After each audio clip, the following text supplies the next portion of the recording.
Agora sim, graça e paz, igreja. Amém.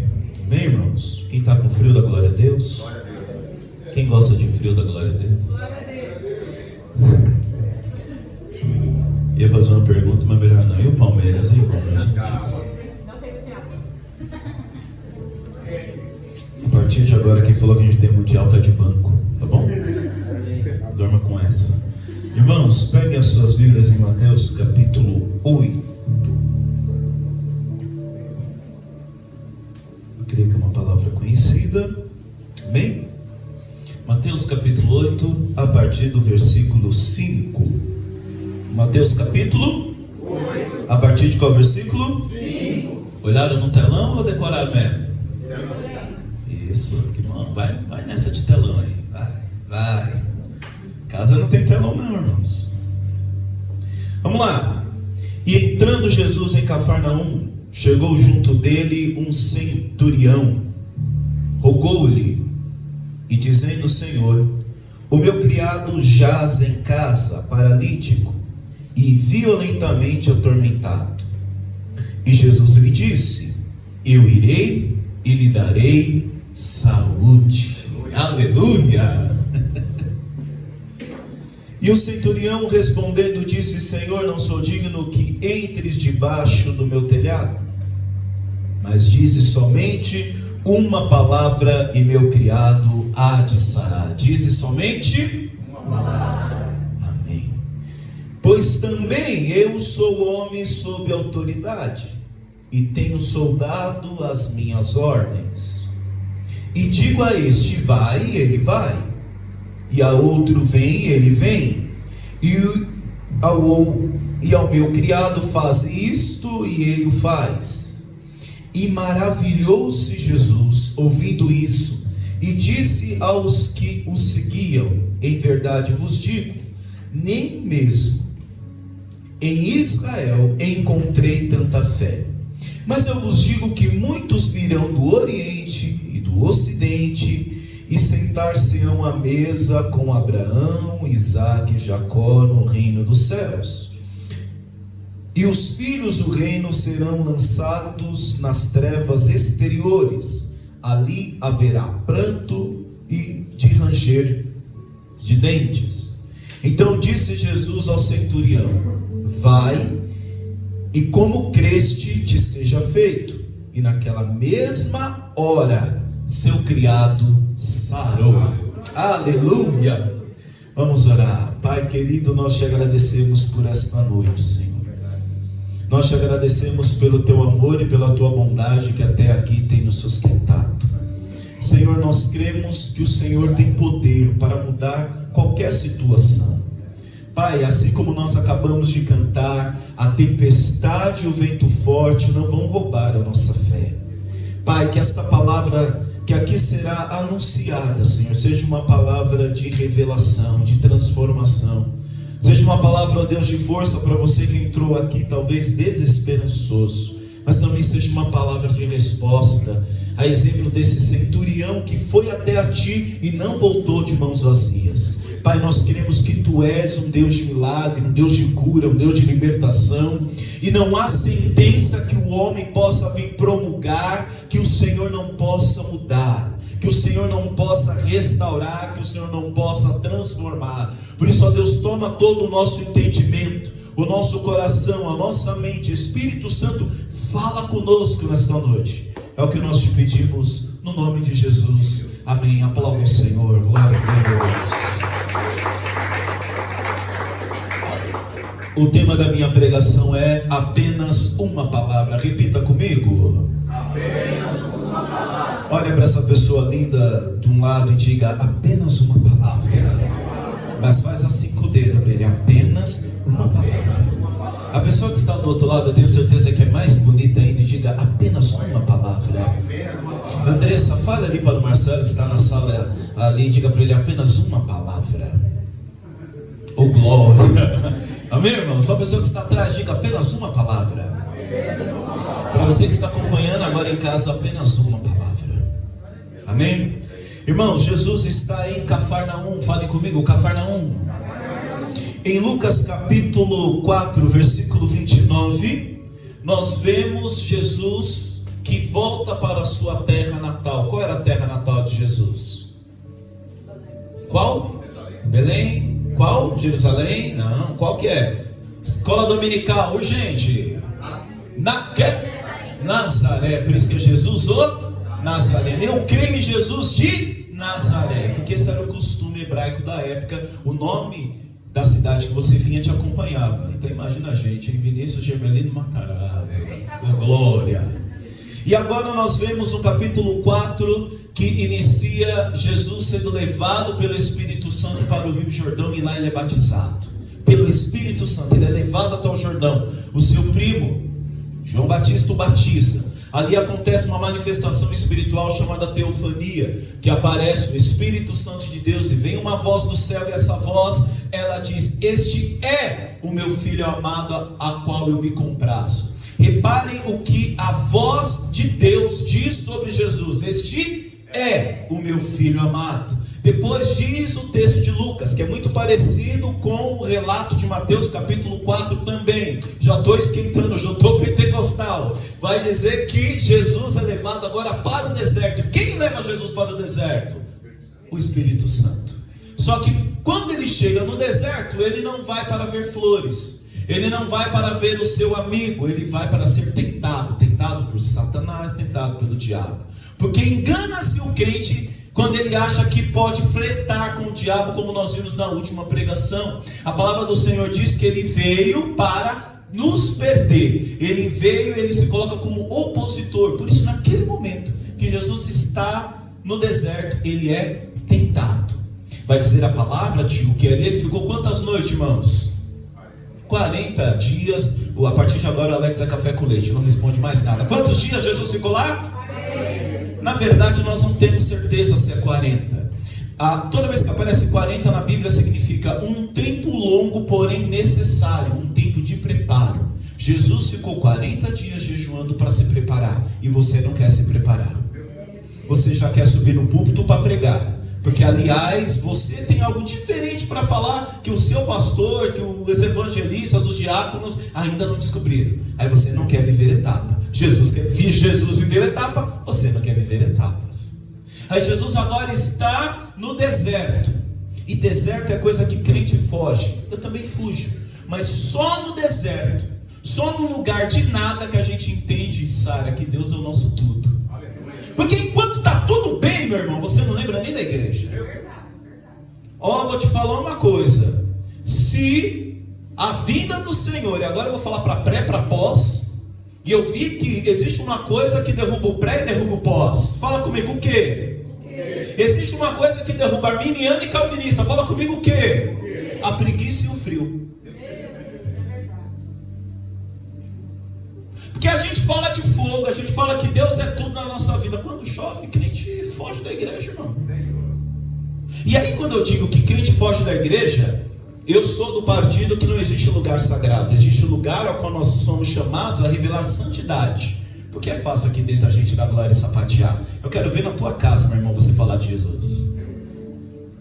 E tão difícil é falar de Jesus na nossa casa, que depois dele ser tentado por Satanás, Jesus agora, também pelo Espírito, é levado para a sua terra natal, Nazaré. Que coisa, hein? Ele é batizado, depois ele é tentado, mas o desafio maior, Lucas, estava por vir. Ele ia ter que reencontrar os seus. E dura coisa é falar de Jesus para os nossos, porque os nossos não nos conhecem desde pequenininho. Conhece os nossos vícios, as nossas virtudes, as nossas caras e bocas, o que nos agrada, o que não nos agrada. Agora Jesus volta, e ele não é mais o filho do carpinteiro, nem o filho da Virgem Maria. Ele é Jesus, o Messias. Só que quando ele chega na sinagoga, dá para ele um livro do profeta Isaías, no capítulo 61, que diz: o Espírito do Senhor está sobre mim. Se você é pentecostal, fale comigo: o Espírito do Senhor está sobre mim. Fala para o irmão do lado: o Espírito do Senhor está sobre você. E ele te ungiu. Glória, que beleza. Mas te ungiu para ficar parado? Não. Te ungiu o quê? Para dar liberdade aos cativos, devolver vista aos cegos, anunciar no ano de graça. Então unção não é exibicionismo, unção é oportunidade. Depois ele lê esse livro e entrega para o servente. Porque engana-se, não se tinha a Bíblia ainda, não se tinha nem Novo Testamento, o cânon ainda não havia sido fechado. E ele diz: hoje esta palavra se cumpriu aos olhos de vocês. O povo se maravilha, mas o povo lembra da história. Aí fala: ué, mas não é esse Jesus? O filho de José, o carpinteiro? E esse episódio aqui de Lucas capítulo 4, versículo 29, olha o que acontece. Isso, Jesus está na sua terra natal, Jesus está no seio da sua família, Jesus está na cidade que viu ele crescer, que viu ele cambalear, cair quando era pequenininho, imagino eu. E está escrito: e levantando-se, o expulsaram da cidade. Lê comigo, igreja, vai lá. E o que fizeram? Todos juntos. E levantando-se, e o que?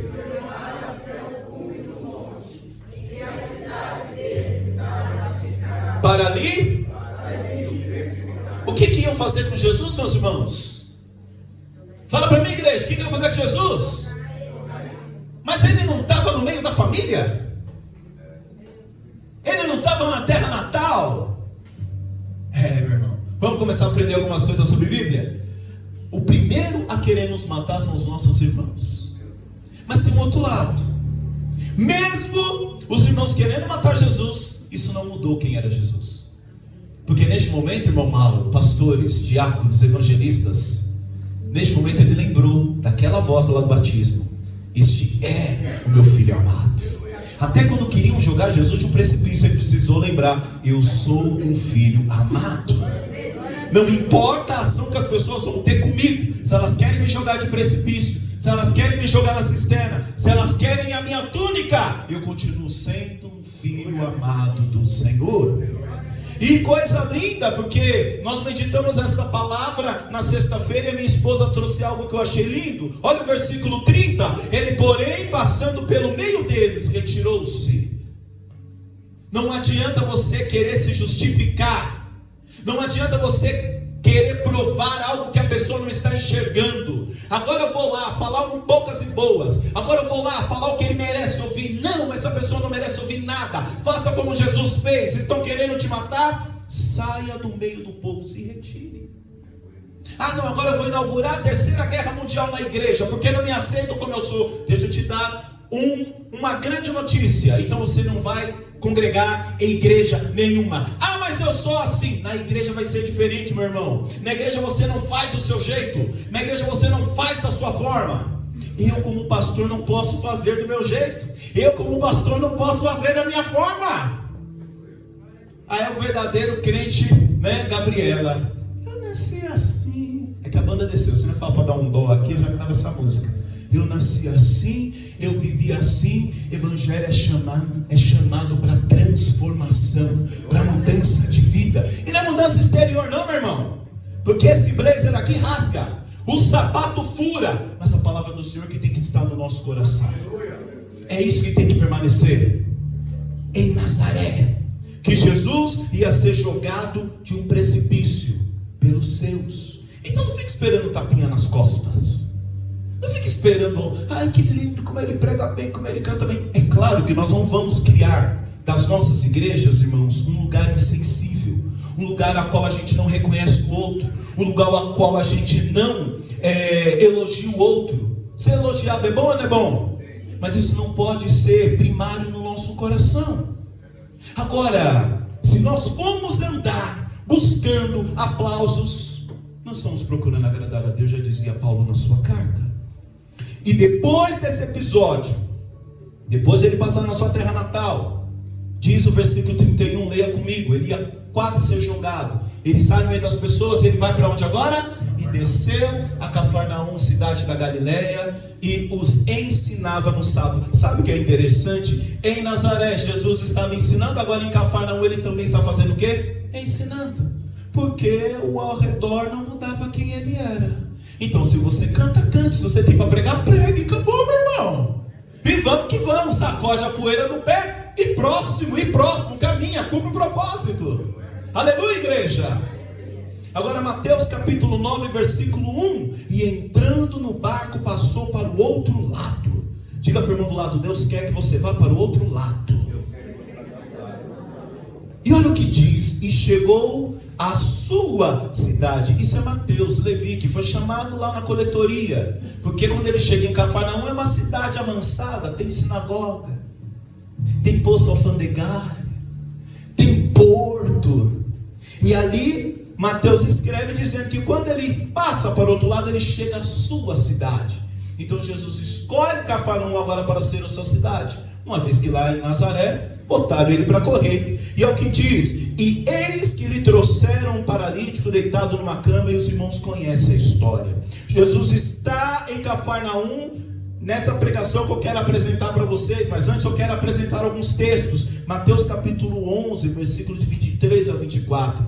Sabemos que é em Cafarnaum que ele cura um homem da mão mirrada. Sabemos que é em Cafarnaum que ele olha para Zaqueu e diz: desce depressa, Zaqueu. Jesus fez muitos milagres em Cafarnaum. Mas olha o que ele fala agora para Cafarnaum. Mateus capítulo 11, versículo 23. E tu, Cafarnaum, que fosses erguida até o céu, será abatida até o inferno. Porque se em Sodoma tivessem sido feitos prodígios que em ti se operaram, teria ela permanecido até hoje. Eu vos digo, porém, que haverá menos rigor para os de Sodoma no dia do juízo do que para ti.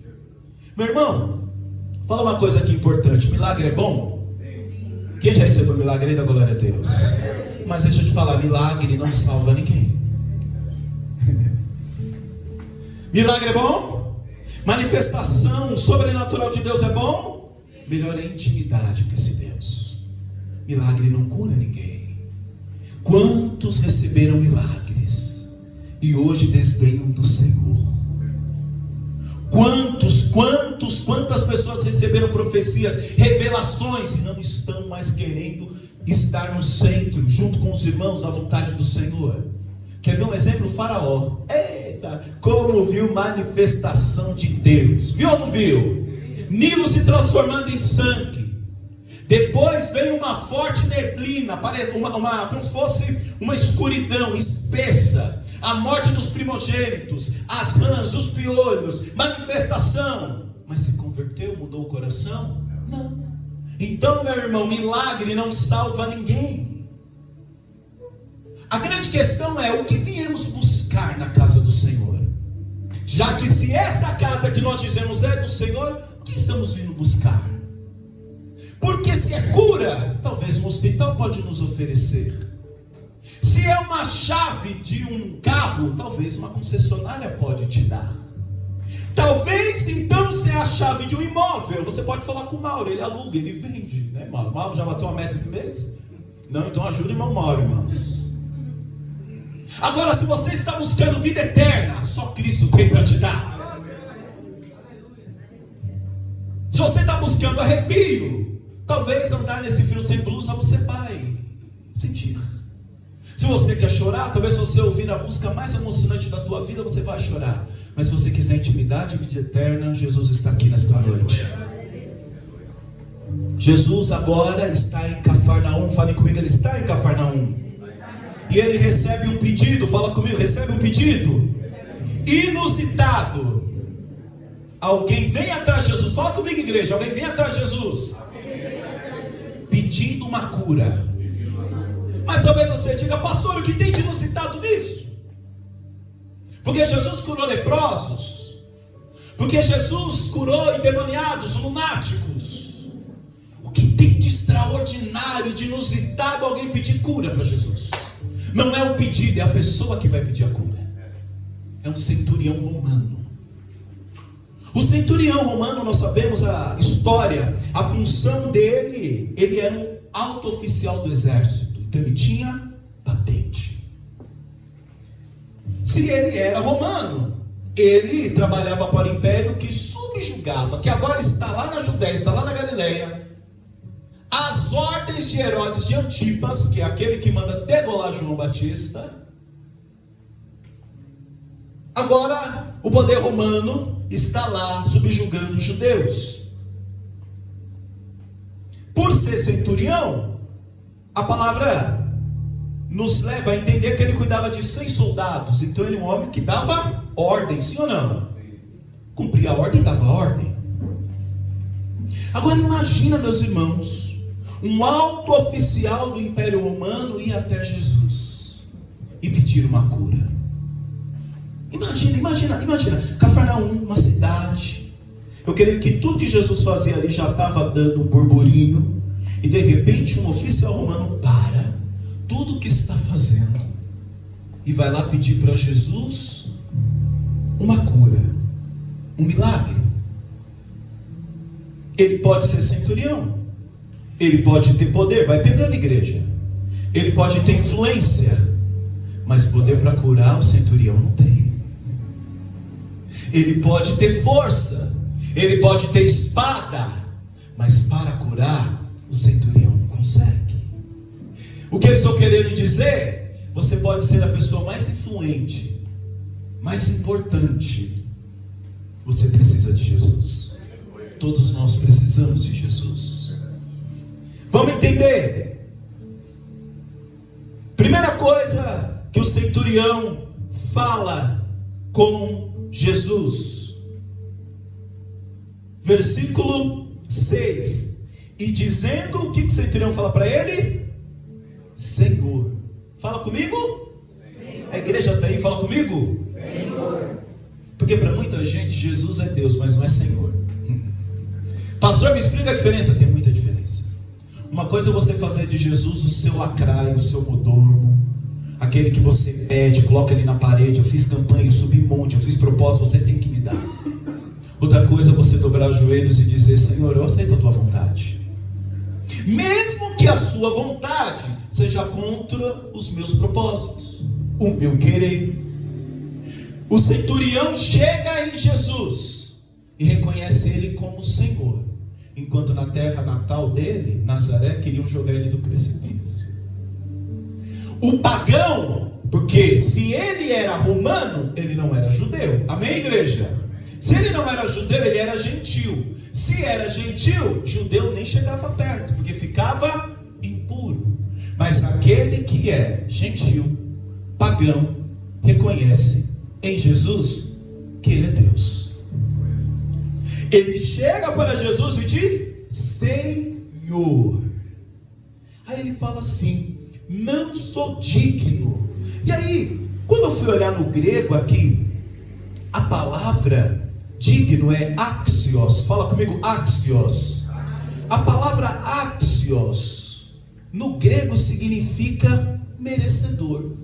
E eu não sei se a Júlia vai lembrar disso, porque na hora que eu estava fazendo esse esboço, Deus me levava numa pregação da Júlia lá de Itaquá, que ela dizia: como é difícil a gente reconhecer que não somos merecedores. Você lembra disso, Júlia? Era essa frase mesmo? É isso, né? Também você não vai falar comigo, né? Era isso mesmo, né? Como é difícil nós reconhecermos que não somos merecedores. Aí Deus falou aqui no meu coração, Ele disse: pois bem, Vinícius, a graça começa quando reconhecemos que somos indignos. Por isso que a palavra vai dizer que o soberbo Deus abate. Porque em um lugar de soberba, não dá para Deus atuar. Você sabe tudo. Você é o bom. Aquele que se acha, ele precisa de graça. Eu me lembrei aqui tem uma música que eu gosto do Gilberto Gil, chamada Ladrão, que no final da música, o Gil escreve algo que eu acho lindo. Ele diz assim, ó: não há o que perdoar, por isso mesmo há de haver mais compaixão. Talvez vão dizer: o pastor é mundano, está ficando doido. Mas olha para a nossa humanidade. Quando você bate no peito e diz assim: Senhor, eu quero o que eu mereço. O que a humanidade merecia diante de Deus? Fogo, inferno. Por isso, aonde não havia perdão, só a misericórdia de Deus para nos livrar, meu irmão. E aí, a graça começa na vida daquele centurião, quando, primeira coisa, ele se reconhece indigno. Nós não merecemos, irmão. Nós não merecemos este lugar. Nós não merecemos a roupa que nos veste. Não, Vinícius, mas eu trabalho, eu conquisto. Como é que a pessoa fala agora? Como daquilo? É meritocracia, eu mereço. Isso é Estávamos semana passada em um velório, e aquilo ali me marcou muito. Parece que eu estou vendo, a gente desceu, foi reto, passou entre túmulos, né? E ali na parte de lado é a parte que estava enterrando as crianças. E todo velório que a gente vai, parece que a gente não aprende, né? O que a gente leva, irmãos? Fala para mim, o que a gente leva? Leva as brigas? Leva o tênis, Alex? Leva a cara feia? O que a gente leva, irmãos? A graça começa quando reconhecemos que somos indignos. Depois, diante da enfermidade do servo, e eu acho lindo porque o centurião não vai pedir para si, o centurião ele intercede aqui, ele vai pedir por alguém. E aí ele diz: Senhor, o meu criado jaz em casa paralítico, violentamente atormentado. Olha o versículo 7, olha o que Jesus responde para o centurião, que era gentil, e para os judeus ele era impuro. O que Jesus disse? Lê bem alto, igreja. Agora, cada vez que eu falar algo, você vai repetir, tá bom? O versículo. Mas o centurião é pagão. Não, aí vocês lêem, né? Jesus diz. Mas o centurião é pagão. Jesus? Ah, mas ele não é judeu. Jesus? Ah, mas ele é impuro. E Jesus diz o quê?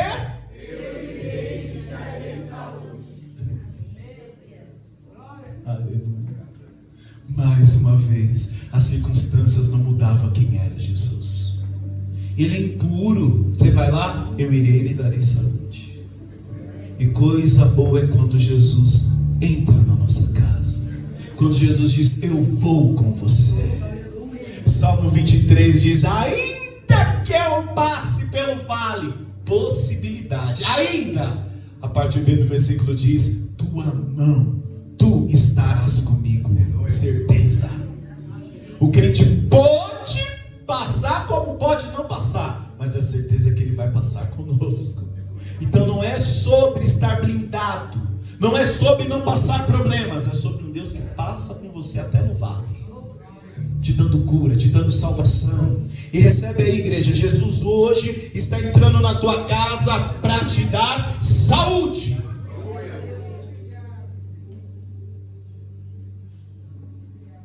Aleluia! A mão de Deus está aqui, irmãos, nessa noite. A presença de Deus está aqui nessa noite. Mas eu preciso dizer que a mão de Deus também está lá no prostíbulo nessa noite. A mão de Deus está nessa noite também lá no presídio, lá na boca de entorpecente. A mão de Deus está indo aonde eu e você não quer ir.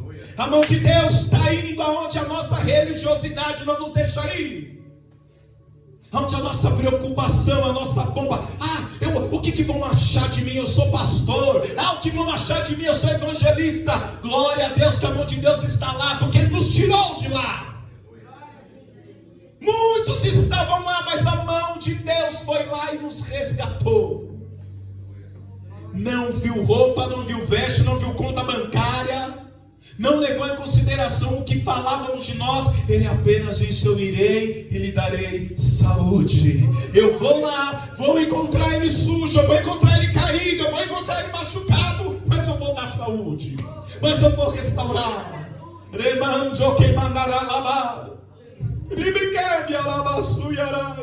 Oh Deus, essa é a mão do Senhor. Aí você não entende porque prostituta hoje está pregando. Você não entende porque hoje traficante é pastor. Porque a mão de Deus resgatou. Talvez para você era um ponto final. Talvez para você era uma empresa falida. Deixa eu te falar, nós éramos uma empresa falida, mas Deus investe em nós. Palavra de Lamentações diz: a cada manhã as misericórdias do Senhor se renovam. E esse é o motivo pelo qual nós somos consumidos. Antes que você queira abrir teus olhos, antes de você querer abrir os olhos, Deus já te dá a possibilidade de mais um dia. Mesmo que você não queira levantar da cama, eu quero orar para você nessa noite com depressão, com síndrome do pânico. Mesmo que você não queira se levantar do sofá, antes que você abra seus olhos, Deus já te deu a possibilidade, Deus já te deu a oportunidade. E o que Deus estava fazendo para aquele centurião? Senão dando oportunidade. Oportunidade. Talvez hoje você fala, é vagabundo, é preguiçoso, está nessa vida porque não clama a Deus, não busca a Deus, é síndico da eternidade, é santarrão, bonzão. Se não fosse a mão de Deus, meus irmãos, a mão de Deus, ela entra em becos, ela entra em vielas, ela te tira do oculto. Sabe aquele pecadinho que você tem vergonha de falar? A mão de Deus te tirou de lá, meu irmão. Sabe aqueles planos escondidos, aquelas conversas no WhatsApp? A mão de Deus te tirou de lá, meu irmão.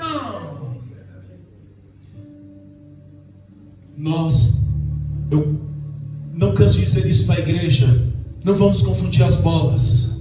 Nós trazemos o poder de Deus, nós não somos dono do poder de Deus.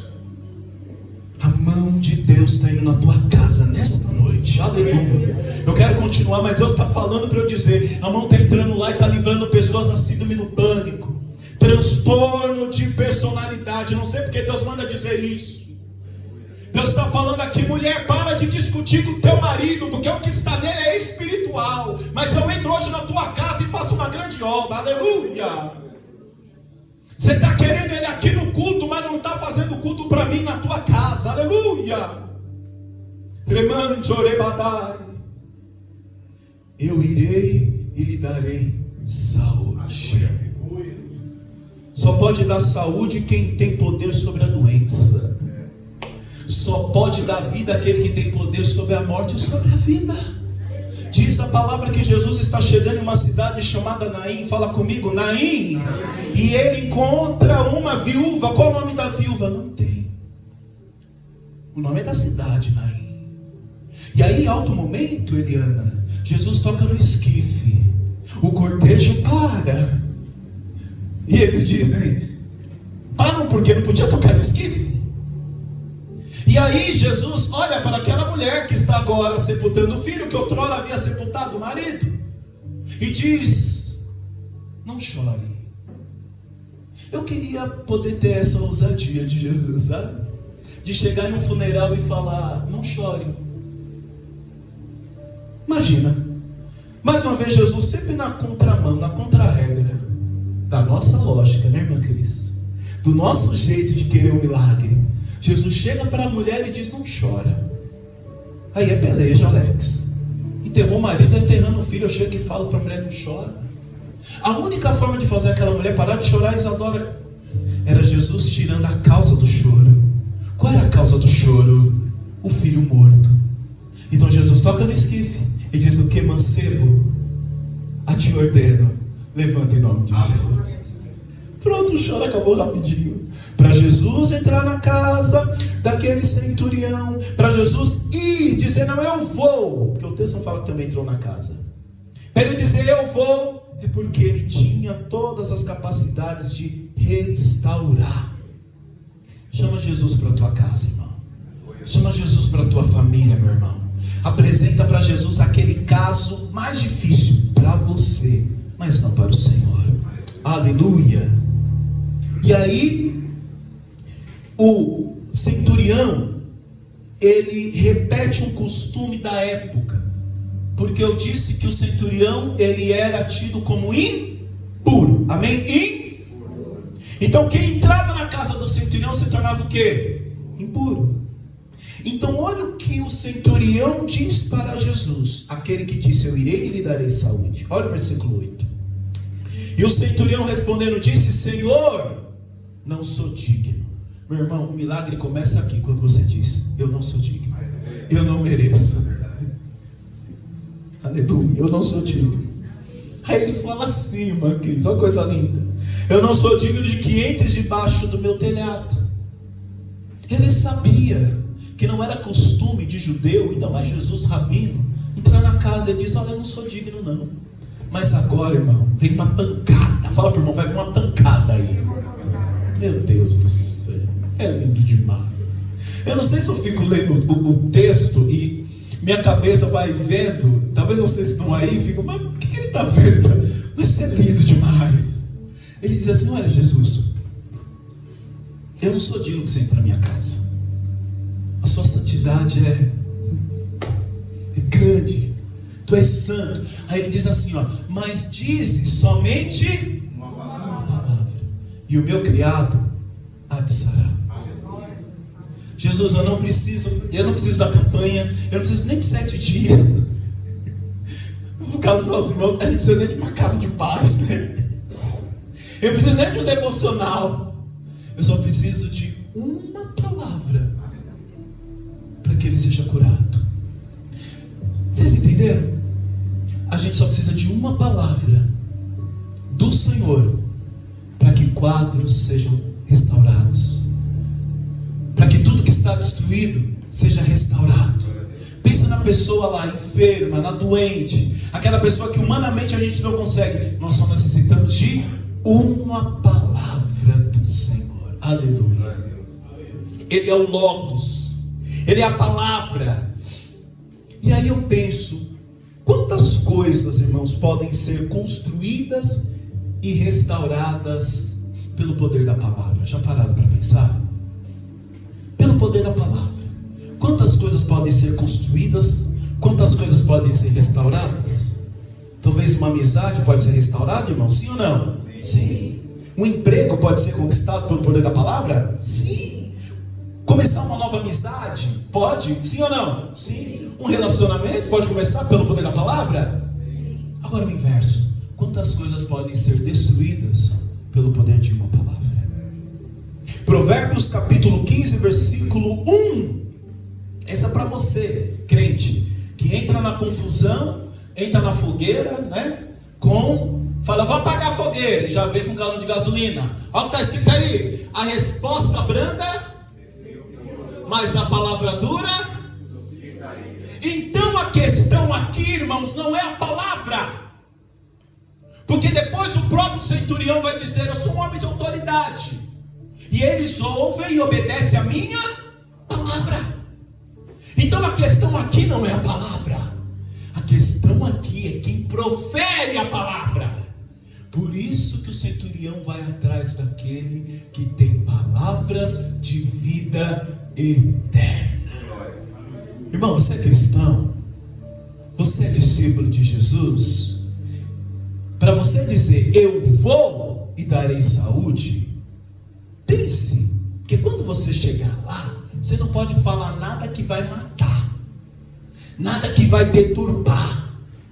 Eu vou e lhe darei saúde. Mas vai na palavra de Deus, vai na palavra que cura, vai na palavra que liberta. Continua. E aqui eu acho interessante, porque o versículo 10 diz: maravilhou-se Jesus. Diz para mim: maravilhou-se.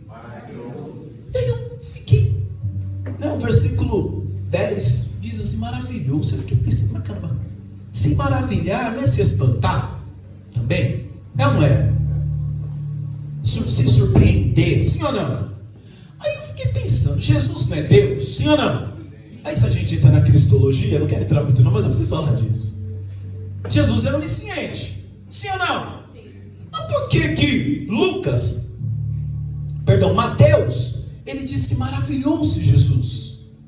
Que Jesus ficou, dá a entender meio que, então Jesus não estava sob o controle?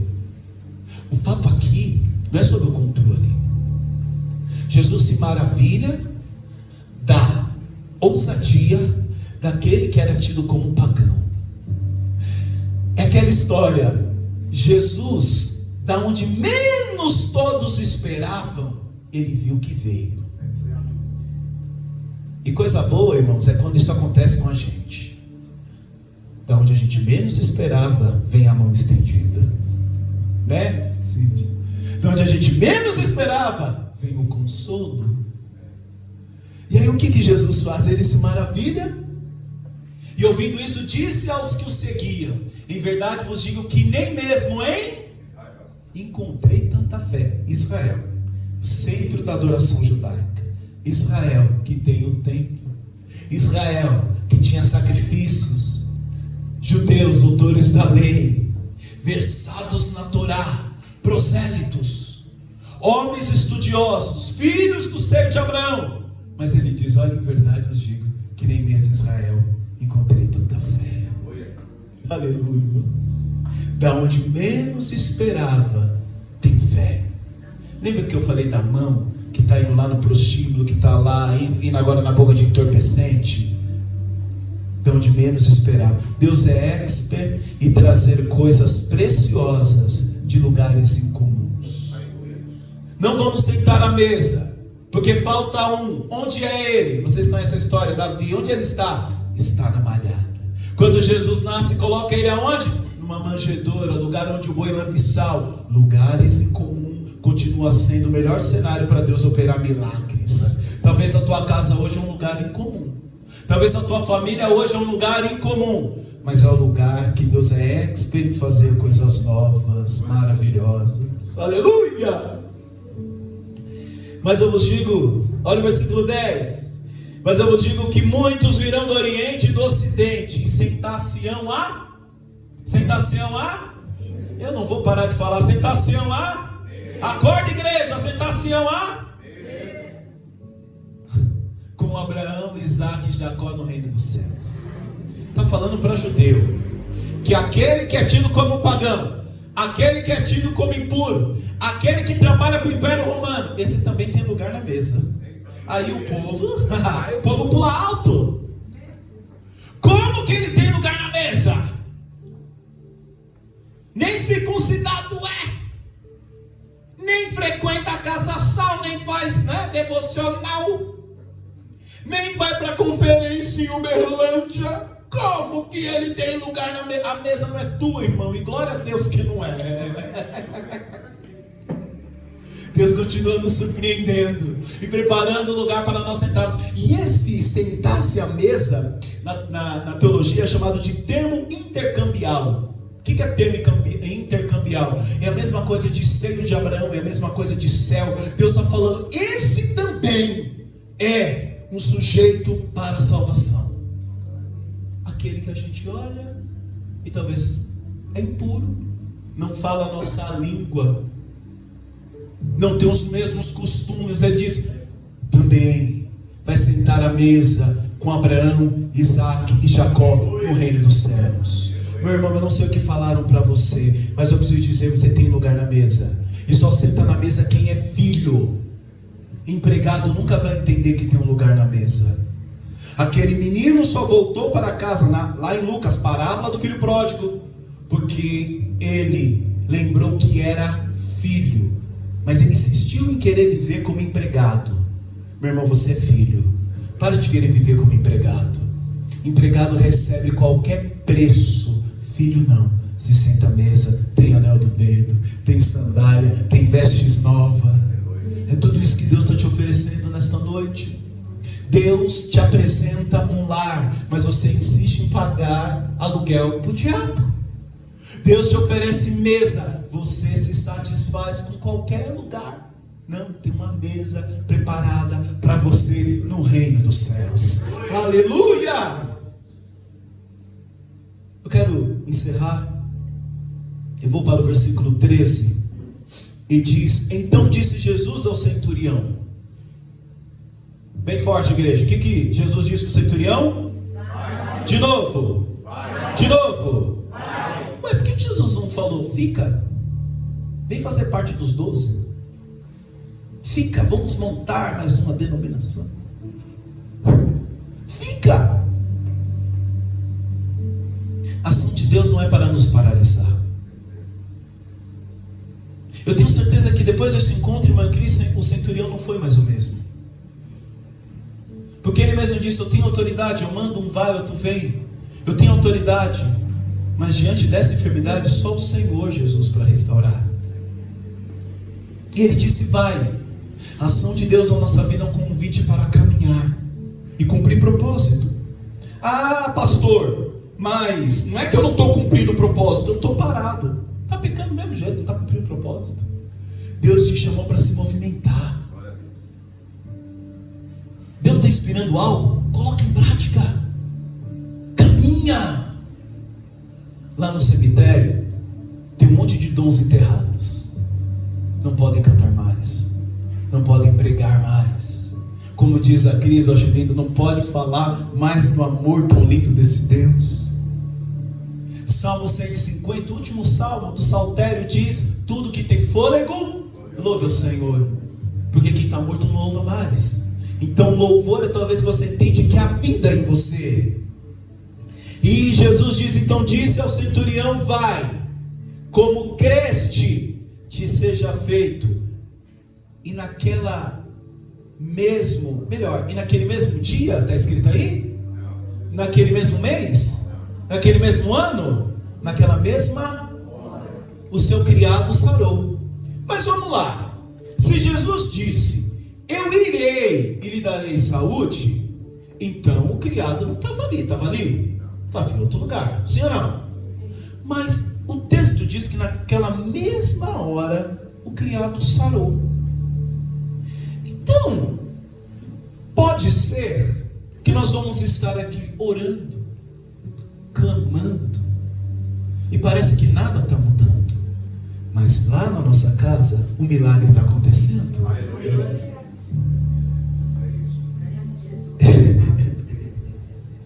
E naquela mesma hora o seu criado sarou. Aonde o criado morava? Qual era o endereço?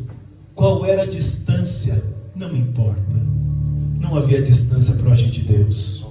Não há distância para a mão do Senhor resgatar, curar, dar saúde, libertar. Nessa mesma hora. Deus não se trata do lugar, mas de quem o busca. Não importa se era centurião ou se era Nicodemos do Sinédrio. Buscou o Senhor, ele tem vida eterna, ele tem saúde, ele tem restauração para todo mundo. Aleluia. Aleluia. Aleluia. Deus está visitando casas aqui nesta noite. Mas não esqueça, a ação do centurião não foi uma ação passiva, foi uma ação ativa. Ele foi até quem poderia resolver o problema. Ele bateu na porta certa. Bata na porta certa. Clame para quem tem poder de cura e de libertação. Talvez você está ouvindo vozes de quem já se decepcionou. Talvez você está ouvindo dica de quem nem conhece o Deus que você serve. Volte a ouvir a voz certa que diz: eu irei e vou restaurar. Mas os médicos disseram que não tem mais jeito, Vinícius. Eu vou e vou restaurar. Ah, mas falaram que o juiz já promulgou a sentença. Eu vou e vou restaurar. Não é sobre você, é sobre quem está dizendo que vai. E se ele falar que vai com você, meu irmão, agarra nele e vai. Sabe aquela história quando a gente era pequenininho? E quando acontecia uma briga na escola, a gente falava assim: não mexe comigo não, porque eu vou chamar meu pai. Eu venho com ele. Davi dizia assim: você vem com espada, com armadura, eu vou no nome do Senhor. Vá no nome do Senhor. Nessa semana, eu não sei aonde você precisa convidar o Senhor para entrar, mas vai no nome do Senhor. Não vai na sua circunstância não. Não vai nas suas forças não. Não vai na sua capacidade. Vai no nome do Senhor. Mas eu estou olhando, não dá jeito isso daí. Eu conheço a matemática.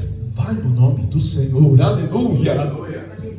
Tem cura nessa semana pra gente, irmãos. Tem libertação entrando em lares nesta noite. Enfermidades sendo repreendidas. No nome de Jesus. Eu irei e darei saúde. Aquele que tem vida onde passa traz saúde. Meu irmão que carrega o céu não pode ter traços do inverno. Eu chamo o irmão para vir para a igreja, ele não quer, porque será? Quem diz que porta o céu não pode ter atitudes de inferno, meu irmão.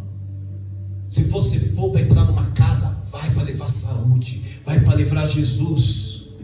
Entrar num lar e dizer: olha, realmente esse problema aqui é peleja, mas eu vou para Jesus.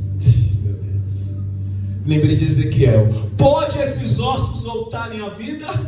Eu acho tão linda aquela passagem, porque Ezequiel, na sua humanidade, na sua humildade e pequenez, ele olha para Deus e diz: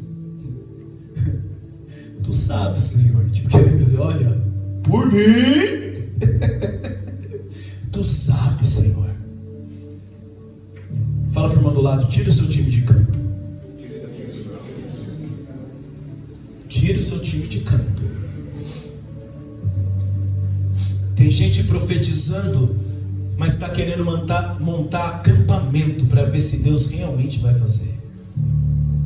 Só decreta, só profetiza. Eita, Mauro, só profetiza, Mauro, e tira o time de campo. Cíntia, só profetiza e tira o time de campo. Marcelo, profetiza, tira o time de campo. Eu vou profetizar e vou ver se ele vai fazer mesmo. Quem será que precisa aumentar a fé? Você que está pedindo ou a pessoa que você está apresentando em oração? Profetiza e tira o seu time de campo. Igreja, se coloca de pé. Se coloca de pé, irmãos. Nós servimos um Deus que não mudou. Cadê o ministério de música? Vamos lá? Irmãos, e põe a mão em direção à tua casa. Aleluia.